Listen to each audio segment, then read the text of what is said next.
warahmatullahi wabarakatuh. Kepada mahasiswa-mahasiswi Fakultas Kedokteran Universitas Muhammadiyah Semarang. Perkenalkan, saya Dr. Ayu, trainer Fakultas Kedokteran Universitas Muhammadiyah Semarang. Pada kesempatan kali ini, saya akan memperagakan tentang konseling geriatri. Tujuan pembelajaran, mahasiswa mampu melakukan konseling geriatri yang baik dan benar. Assalamualaikum warahmatullahi wabarakatuh. Waalaikumsalam warahmatullahi wabarakatuh. Perkenalkan, saya Dr. Ayu, dokter yang berjaga pada siang hari ini. Dengan Ibu siapa? Saya Ibu Rina, Dok. Usianya berapa, Bu? 60 tahun. Alamatnya di mana? Di Semarang. Pekerjaannya? Saya pensiunan, Dok. Ada yang bisa saya bantu? Ini saya mau mengantarkan suami saya untuk konseling, dokter. Oh, namanya siapa ya, Bu, Pak Bapaknya? Andi, Dok. Usianya? 65 tahun. Pekerjaannya? Pensiunan juga, Dok. Oke, ada yang bisa saya bantu? Ya, Dok, ini suami saya akhir-akhir ini sering lupa, Dok. Sejak kapan, Bu, Bapak mulai pelupa? Kira-kira 2 bulan ini, Dok. Bisa diceritakan awal mulanya seperti apa? Ya, 2 bulan ini itu mulai saat-saat yang sering lupa, Dok. Pertama-tama dia sering lupa untuk menaruh barang yang baru aja dipegang, misalnya seperti pulpen, koran, ataupun HP. Cuman makin kesini makin sering, Dok. Dan makanya ini saya bawakan ke RS untuk dikonsultasikan. Tadi pagi saja baru habis berantem sama cucu, Dok, karena sudah mandi 3 kali dan mengeluh belum diberi sarapan padahal sudah sarapan. Apakah ada yang memperberat atau memperingan keluhan Bapak? Nggak ada, Dok. Apakah ada keluhan lain, Bu, seperti nyeri kepala, nyeri dada, atau sering jatuh? Tidak ada, Dok. Apakah dahulu pernah sakit seperti ini? Tidak pernah, Dok. Apakah ada riwayat seperti hipertensi, diabetes mellitus, atau penyakit jantung? Tidak ada, Dok. Kalau stroke, Bu? Tidak ada, Dok. Di keluarga sendiri, apakah ada yang sakit seperti ini? Tidak ada, Dok. Untuk riwayat hipertensi, diabetes mellitus, dan penyakit jantung serta stroke pada keluarga, apakah ada? Tidak ada juga, Dok. Bapak dulu bekerja sebagai apa ya, Bu? Bapak dulu bekerja PNS dokter di kantor DPRD.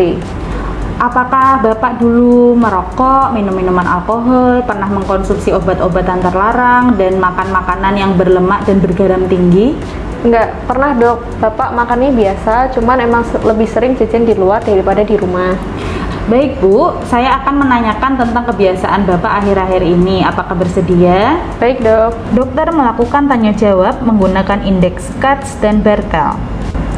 Indeks Katz. 1. Bathing. Apakah Bapak memerlukan bantuan dalam mandi lebih dari satu bagian tubuh dan saat masuk serta keluar dari kamar mandi atau tidak dapat mandi sendiri? Tidak, Dok. 2. Dressing. Apakah Bapak bisa menaruh pakaian dan mengambil pakaian, menanggalkan pakaian, memakai pakaian, brace, dan menalikan sepatu sendiri? Tidak butuh bantuan, Dok. 3. Toileting. Apakah Bapak bisa pergi ke toilet, duduk berdiri dari kloset, memakai pakaian dalam, dan membersihkan kotoran sendiri, Bu? Bisa, Dok. Bisa sendiri. 4. Transferring. Apakah Bapak bisa berpindah dari dan ke tempat tidur dan berpindah dari dan ke tempat duduk sendiri, Bu?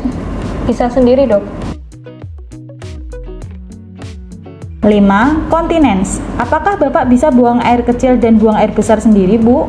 Bisa, Dok. 6. Feeding.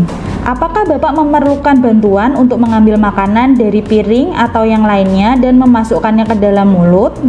Tidak, Dok. Tidak butuh bantuan. Atau dokter bisa menggunakan indeks Bartel. Yang pertama, feeding. Apakah Bapak bisa menyiapkan makanan sendiri dan makan sendiri, Bu, atau butuh bantuan sebagian? Bisa, Dok. Bisa makan sendiri. Yang kedua, bathing. Apakah Bapak perlu bantuan saat mandi? Tidak, Dok. Tidak butuh bantuan. 3. Grooming. Apakah Bapak butuh bantuan untuk perawatan diri seperti membersihkan wajah, menyisir rambut, membersihkan gigi, atau bercukur? Tidak, Dok. Tidak butuh bantuan. 4. Dressing. Apakah Bapak membutuhkan bantuan untuk memakai baju, baik seluruhnya ataupun sebagian, termasuk memakai kancing, meresletingkan? Tidak, Dok. Tidak butuh bantuan. 5. Bowels. Apakah Bapak bisa menahan dan mengontrol buang air besarnya? Bisa dokter. Keenam, bladder. Apakah Bapak bisa menahan atau mengontrol kencingnya? Bisa dok. 7. Toilet use. Apakah Bapak bisa melakukan sendiri untuk memakai baju, melepaskan baju, kemudian mengelap?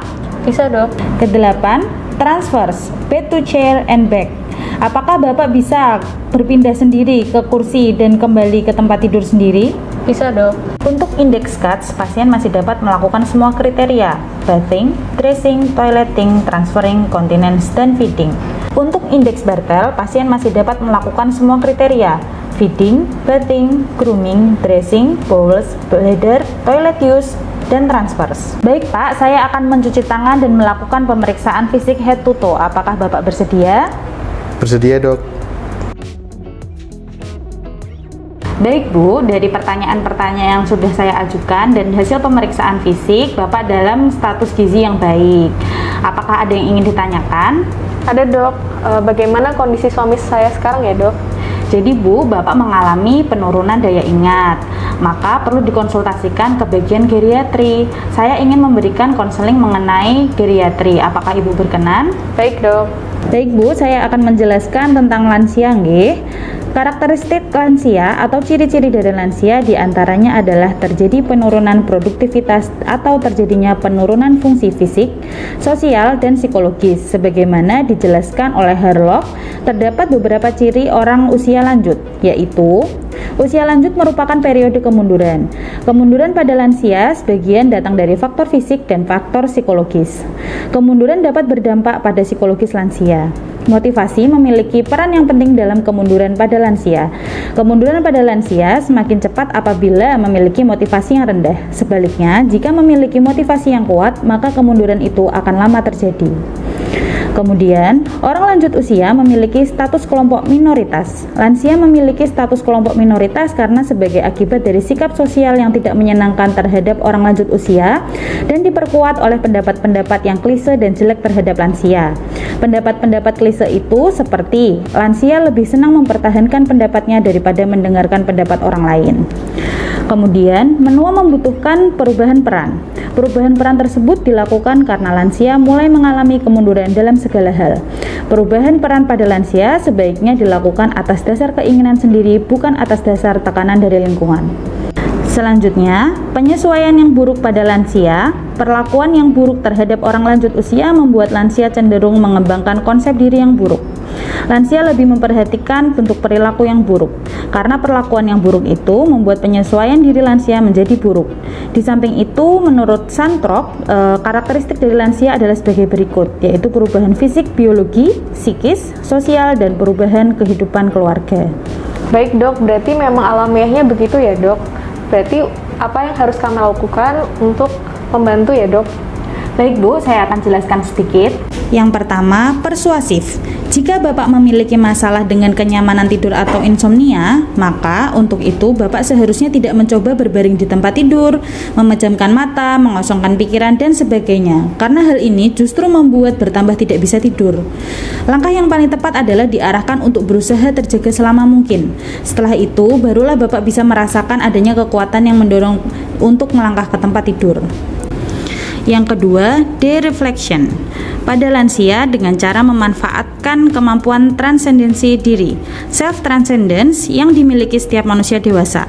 Setiap manusia memiliki kemampuan untuk membebaskan diri dan tidak lagi memperhatikan kondisi yang tidak nyaman, tetapi mampu mengalihkan dan mencurahkan perhatiannya kepada hal-hal yang positif dan bermanfaat. Gambaran dari teknik ini adalah ketika Bapak dihadapkan dalam situasi yang sulit, misalnya karena kematian pasangan, teman seusia, anak ataupun cucu atau orang-orang terdekatnya yang membuat ia sangat terpukul, sehingga Bapak tidak memiliki gairah untuk hidup atau tidak memiliki motivasi untuk hidup, cenderung murung, merasakan kekosongan dan kehampaan dalam hidup. Atau kondisi lansia yang tidak memiliki saudara ataupun keturunan, atau yang tidak menikah. Kondisi ini tentu membuat lansia sangat kesepian dan merasakan kehampaan hidup. Di sini, pertama-tama Bapak harus dibantu untuk menemukan hikmah dari kenyataan yang dihadapi atau dijalani, yang bisa dianalisis dengan mengembangkan nilai-nilai spiritual sampai Bapak benar-benar menyadari hikmah dan dapat berpikir positif dari kejadian yang menimpanya. Kondisi ini akan terwujud jika membantu lansia untuk menguatkan lagi pemahaman religiusnya. Gitu ya dok. Baik, saya akan mencoba memperbaiki komunikasi saya dengan suami dan saya akan meminta bantuan ke anak-anak saya. Betul Bu, apakah ada yang ingin ditanyakan lagi? Tidak dok. Baik, kalau begitu saya tutup dengan alhamdulillah. Terima kasih Bu. Wassalamualaikum warahmatullahi wabarakatuh. Waalaikumsalam warahmatullahi wabarakatuh.